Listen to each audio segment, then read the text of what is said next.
ఇదే మెగా ఫ్యామిలీలో చిరంజీవి గారు మెగాస్టార్. మరి ఆయనకి మొన్ననే మనవడు, మనవరాలు వచ్చారు. హ్మ్.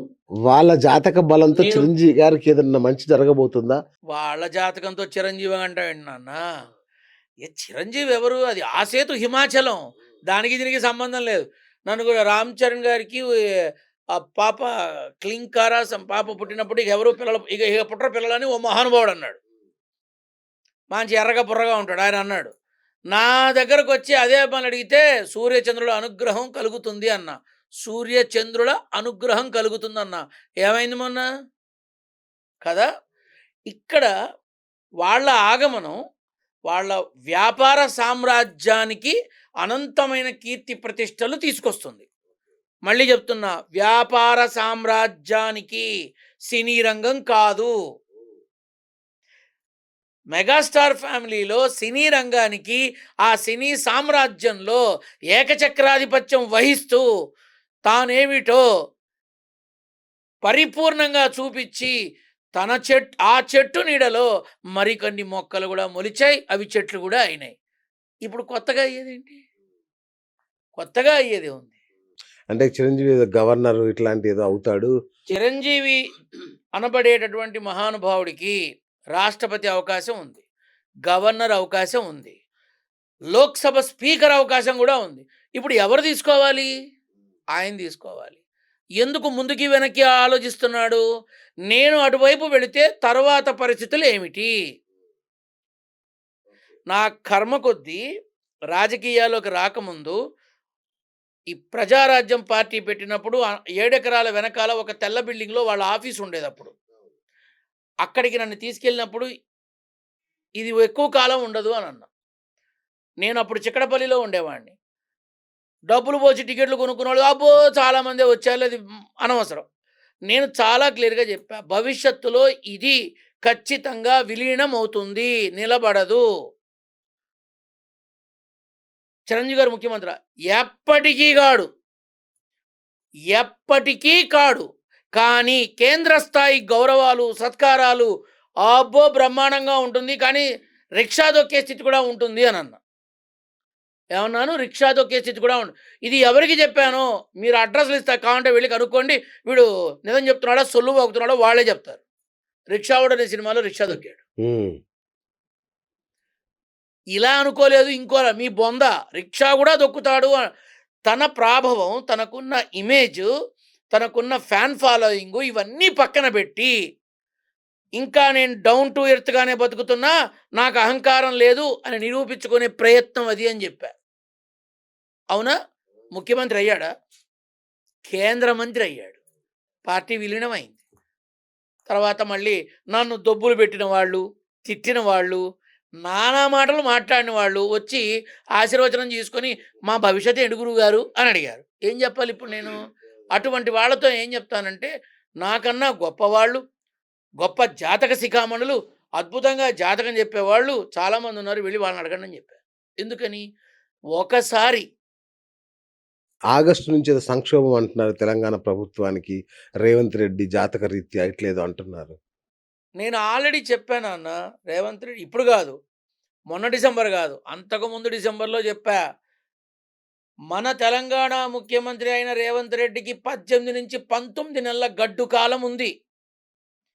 ఈ కాలంలో ప్రతి నెల భయంకరంగా ఏదో ఒక ఇష్యూ మీద మెడకి చుట్టుకుంటూనే ఉంటాయి. ఈ 19 నెలలు దాటితే పట్టుకోమనేవాడు ఉండడు. కానీ 19 నెలలు ప్రతి అడుగు, ప్రతిరోజు చాలా జాగ్రత్తగా ఉంటాయి. అలా ఉండాలి. విపరీతమైన ఢిల్లీ పర్యటనలుంటాయి. అవమానాలుంటాయి. మాటలుంటాయి. తనలోనే తనకి సంబంధించిన వాళ్ళే తనని ఎద్దేవా చేస్తారు. విమర్శిస్తారు. తన పార్టీ వాళ్ళే. తన చుట్టూతా ఉండేవాళ్ళే. పక్కకొచ్చి మాట్లాడతారు. ఇవన్నీ జరుగుతాయని ఆనాడే చెప్పా. ఎ గడచిన 11 నెలలు అదేగా. అది మొత్తం అదే జరుగుతుంది. ఇప్పుడు రేవంత్ రెడ్డి అనబడేటటువంటి ఆ వ్యక్తి మనవాడు గాదు. బయట నుంచొచ్చాడు. మనల్ని ఏలుతున్నాడు. ఈ బాధ చాలామంది సీనియర్‌లకుంది.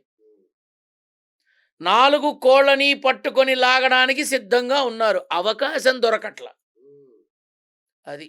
కానీ 19 నెలల గడువు గడిస్తే ఇక తర్వాత ఆ 19 నెలల గడువు ఎప్పుడు? ఇంకొక 4 నెలలే కదా! అయిపోయిందిగా. ఆ డిసెంబర్ నుంచి మొన్న డిసెంబర్‌కి 12, 13 ఇంకేముంది? ఇంకో 4, 5 నెలల్లో మొత్తం ఈ 5 నెలలు దాటిందంటే మాత్రం ఇక పట్టుకోలేరు ఎవరు. దాటుతాడా? చూడాలి. కష్టకాలం. కష్టకాలం. ఓకే. అందులో అనుమానం లేదు. ఓకే. తన వాళ్ళే తనని ద్వేషిస్తారు. హ్మ్. రైట్. ఇప్పుడు కేసీఆర్ పరిస్థితి ఏంటి? ఆయనకి మళ్ళీ ఆయనకేమైంది? అంటే ఆయన జాతిపిత అనే దాని విషయంలో కూడా పెద్ద గొడవలవుతున్నాయి. అనాలా వద్దా అని. ఇప్పుడు ఎవరు ఒప్పుకున్నా, ఒప్పుకోకపోయినా ఆంగ్లేయుడి నుంచి భారతావనిని విముక్తి చేసింది ఎవరు? గాంధీ మహాత్ముడు. ఆయన్ని ఏమంటారు? జాతిపిత. కదా! తెలంగాణ రాష్ట్రాన్ని బయటికి తీసుకొచ్చింది ఎవరు? కేసీఆర్. కాబట్టి అంటారు గదా! ఇప్పుడు ఒకడు ఒప్పుకున్నా, ఒప్పుకోకపోయినా అదే గదా! ఒక బక్క పలచని శరీరంతో, ఎముకల గూడు లాంటి దేహంతో, లొట్టపోయిన కంటి గుడ్లతో, లేవలేని స్థితిలో ఒక మంచం మీద పడుకొని తెలంగాణని అనౌన్స్ చేయించుకున్నటువంటి అపరయోధుడు కేసీఆర్. ఆ మనిషి తెచ్చుకొచ్చిన తెలంగాణ రాష్ట్రానికి నువ్వు ముఖ్యమంత్రివి. మీరు మంత్రులు. మీరు ఆఫీసర్లు. ఆ మనిషి తెచ్చిన రాష్ట్రానికి ఇవాళ మీరు పరిపాలిస్తున్నారు. ఆకాశం మీద ఉమ్మేస్తే ఏమవుతుంది? అంతే. బా! అంతే. ఆ మనిషి తీసుకురాకపోతే నువ్వెక్కడుండేవాడివి? మీరంతా ఎక్కడుండేవాళ్ళు? మేము ఒప్పుకుంటాం తెలంగాణ నువ్వు ఒప్పుకున్నా, ఒప్పుకోకపోయినా తెచ్చింది కేసీఆరే. జాతిపిత ఇష్టం ఉన్నవాడు ఇప్పుడు చిరంజీవిని బాగా ఇష్టపడేవాడు. నువ్వు ఆ ఇష్టాన్ని చంపేసుకొని నువ్వు నేను చెప్పినట్టే ఉండాలంటే ఎవడన్నా ఉంటాడా? ఇప్పుడు నాకు కళ్యాణ్ బాబు అంటే సినిమా పరంగా చచ్చేంత ఇష్టం. ఆయన కామెడీ సీన్స్‌ని మైండ్ డిస్టర్బ్‌గా ఉన్నప్పుడు టీవీలో పెట్టుకొని చూస్తూ ఉంటా. ఆపగలడా ఎవడన్నా నన్ను? రాజకీయం వేరు, సినిమా వేరు. అదంతే. ఇప్పుడు నువ్వు ఒప్పుకున్నా, మేము ఒప్పుకుంటాం. ఆయన తెలంగాణ తెచ్చాడు. నువ్వు ఒప్పుకున్నా, ఒప్పుకోకపోయినా తెలంగాణ తెచ్చింది ఆ కేసీఆరే. ఆయన తెచ్చిన రాష్ట్రానికి ఇవాళ మీరంతా వెలగబెడుతున్నారు. మీరంతా పదవులు వెలగబెడుతున్నారు.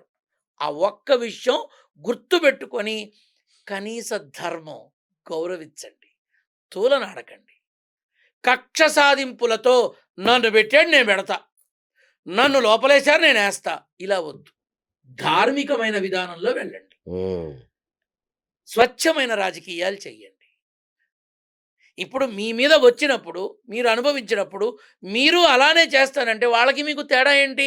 చెప్తున్నాను కదా నాన్న, ఈ రాజకీయం అనేది రా అంటే రాక్షసంగా, జా అంటే జనానికి, కీ అంటే కీడు చేసే, ఎం అంటే యంత్రాంగంలో తయారయ్యింది. ఇది రాజకీయం, ప్రస్తుత రాజకీయం, కక్షపూరిత రాజకీయం. ఇది ప్రజలకు ఉపయోగపడదు. ప్రజలకి ఉపయోగపడాలంటే 45 ఏళ్ల క్రితం, 50 ఏళ్ల క్రితం ఉన్న రాజకీయం రావాలి. లాల్ బహదూర్ శాస్త్రి అద్దె ఇంట్లో ఉన్నాడు నాన్న. అది ఇవాళ వాడి డ్రైవర్ కూడా ఓన్ హౌస్ ఉంటుంది. మారుతున్నాం, కాలానికి అనుగుణంగా మారుతున్నాం. కానీ కొంతమంది చేసిన మంచిని చూడకుండా వాళ్ళ వల్ల మీ మనసుకి ఇబ్బంది కలిగిందనో, మీకు కష్టం కలిగిందనో, వాళ్ళు చేసిన మంచిని తూలనాడకండి. తప్పు చేస్తే మాట్లాడండి, మంచిని తూలనాడకండి.